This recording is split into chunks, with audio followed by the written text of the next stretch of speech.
नमस्कार, समाचार न्यूज 24 में आपका हार्दिक स्वागत है। मैं हूं अंजलि शर्मा। आइए नजर डालते हैं आज की खास खबर पर।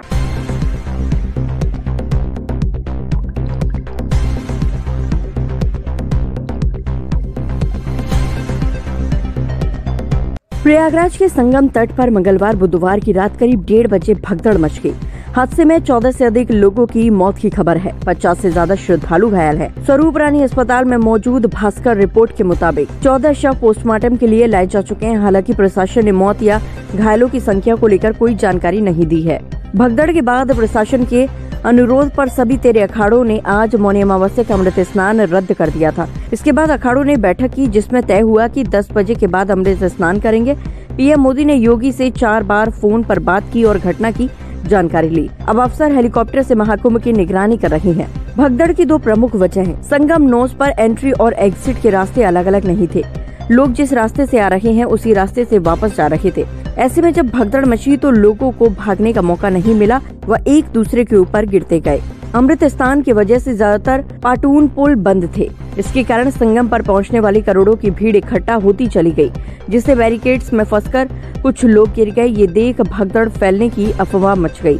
हादसे के बाद 70 से ज्यादा एम्बुलेंस संगम तट पर पहुंची।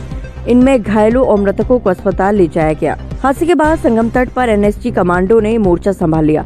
संगम नोज इलाके में आम लोगों की एंट्री बंद कर दी गई है। भीड़ और ना बढ़े, इसीलिए प्रयागराज से सटे जिलों में श्रद्धालुओं को रोक दिया गया है। वह प्रशासन को अलर्ट कर दिया गया है। महाकुंभ में आज मौनी अमावस्या का स्नान है, जिसके चलते करीब 5 करोड़ श्रद्धालुओं के शहर में मौजूद होने का अनुमान है। प्रशासन के मुताबिक संगम समेत 44 घाटों पर आज देर रात तक 8 से 10 करोड़ श्रद्धालुओं के डुबकी लगाने का अनुमान है।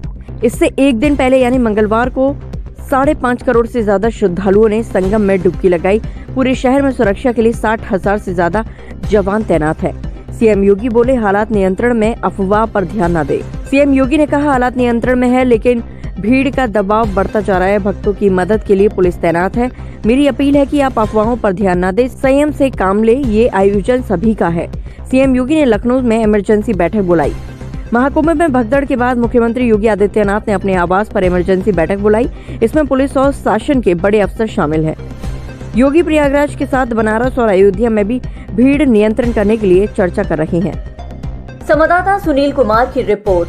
प्रयागराज महाकुंभ में श्रद्धालुजनों की भारी भीड़ है। लगभग 8 से 10 करोड़ श्रद्धालु इस समय प्रयागराज के अंदर मौजूद है। कल भी 5.5 करोड़ श्रद्धालुजनों ने महाकुंभ का स्नान किया था। ये जो भारी दबाव श्रद्धालुजनों के कारण और श्रद्धालुओं के संगम नोच पर जाने के कारण वहां पर एक बना हुआ है, लेकिन पूरा प्रशासन मौके पे वहां मौजूद है। रात्रि को 1 से 2 बजे के बीच में अखाड़ा मार्ग पर, जहां पे अखाड़ों के अमृत स्नान के दृश्य से बैरिकेड्स भी किए गए थे, तो बैरिकेड्स को फांद करके आने में कुछ श्रद्धालु गंभीर रूप से घायल हुए हैं। उन्हें तत्काल हॉस्पिटल में पहुंचा करके उपचार आदि की व्यवस्था उनके लिए की गई है। उनमें से कुछ श्रद्धालु गंभीर रूप से घायल हैं। लगातार प्रशासन स्थानीय स्तर पर श्रद्धालुओं की सकुशल स्नान कराने के दृष्टि से रात्रि को कल सायंकाल 6:30-7 बजे से ही मौनी अमावस्या का मुहूर्त प्रारंभ होने के बाद से ही लगातार लगा हुआ है। प्रयागराज में महाकुंभ में श्रद्धालुजनों के सकुशल स्नान करने, अमृत स्नान के लिए देश भर से आए हुए श्रद्धालुजनों की व्यवस्था के लिए, उनके कुशल क्षेम के लिए आदरणीय प्रधानमंत्री जी का प्रातःकाल से ही प्रातः काल से ही उनके लगभग 4 बार प्रधानमंत्री जी ने हालचाल लिया है। माननीय गृह मंत्री जी ने, माननीय राष्ट्रीय अध्यक्ष भारतीय जनता पार्टी श्री जेपी नड्डा जी ने,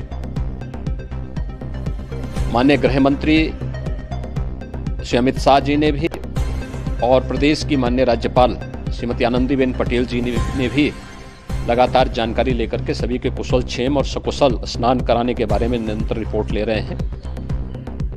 हम लोगों की प्रातःकाल से ही श्रद्धालुजन जो भी आए हैं वे स्नान कर सकें, इसके लिए यहाँ पे उच्च स्तरीय बैठक भी चल रही है, जिसमें मुख्य सचिव भी हैं, डीजीपी हैं, प्रमुख सचिव गृह हैं, मुख्यमंत्री कार्यालय के अपर मुख्य सचिव के साथ एडीजी लॉ एंड ऑर्डर के साथ साथ अन्य वरिष्ठ अधिकारीगण मौजूद हैं। प्रयागराज में हालात वर्तमान में नियंत्रण में हैं, लेकिन भीड़ का दबाव बहुत बना हुआ है। अखाड़ा परिषद से जुड़े हुए पदाधिकारियों के साथ मैंने स्वयं भी बातचीत की है। आचार्य महामंडलेश्वरों से भी, पूज्य संतों के साथ भी मेरी बातचीत हुई है, और पूज्य संतों ने बड़ी ही विनम्रता के साथ इस बात को कहा है कि नहीं, श्रद्धालु जन पहले स्नान करेंगे और फिर जब उनका दबाव कुछ कम होगा और वे सकुशल वहां से निकल जाएंगे, तब हम लोग स्नान करने के लिए संगम की तरफ जाएंगे। अभी पहले श्रद्धालु जनों को, क्योंकि देश भर से आए हैं, तो इसके लिए उन्हें सभी अखाड़े इसके लिए सहमत हैं और सभी लोग इस व्यवस्था के साथ जुड़े हुए हैं। लगातार इस दिशा में हम लोगों का प्रयास है कि जो अब तक प्रातः काल से ही आपने देखा होगा, कल मैंने बताया कि कल लगभग 5.5 करोड़ श्रद्धालु कल महाकुंभ का स्नान किए हैं, और आज प्रातः काल तक लगभग 8:30 बजे तक 3 करोड़ से अधिक श्रद्धालु स्नान कर चुके हैं, और ये लगातार जारी है। लेकिन संगम नोच पर, अखाड़ा मार्ग पर, नागवासुकी मार्ग पर लगातार दबाव बना हुआ है, और वहां पर श्रद्धालु जनों की सुविधा के लिए भी हर प्रकार की वहां पर प्रशासन पूरी मुस्तैदी के साथ लगा हुआ है। और इसीलिए मेरी अपील है पूरे प्रदेशवासियों से, पूरे देशवासियों से, और सभी श्रद्धालुओं से भी, सभी पूज्य संतों से भी, कि अफवाह पर कोई ध्यान न दें, संयम से काम लें। देखा होगा यहाँ करोड़ों की संख्या में श्रद्धालु है, और जब हमने कल यहाँ भीड़ देखी थी, हमें तभी लगा था कि इतना श्रद्धालु पे कंट्रोल करना कोई छोटी बात नहीं, बहुत बड़ी बात है। बिल्कुल, आज अनुमान ये था कि लगभग 10 करोड़ लोग स्नान करने के लिए आ रहे हैं। बिल्कुल आपने ठीक कहा, हमारा भी अनुमान जो कल हमने शाम को लगाया था, करीबन लोगों ने कहा था कि महाराज इसमें 12 करोड़ से ऊपर श्रद्धालु यहाँ पहुँच चुका है। अब इतना श्रद्धालु कोई पक्के घाट तो यहाँ प्रयागराज में नहीं है, कच्चे घाट है, और कच्चे घाटों में से भी बहुत कम जगह जहाँ पे स्नान हो रहा है। इसीलिए मैं समझता हूँ ये सब हादसा हुआ है। संख्या के बारे में कुछ जानकारी मिली है महाराज जी की आपको? नहीं, देखिए कोई नहीं मिली जानकारी, अभी पुष्टि नहीं हुई है। थोड़ी देर पहले आपने बताया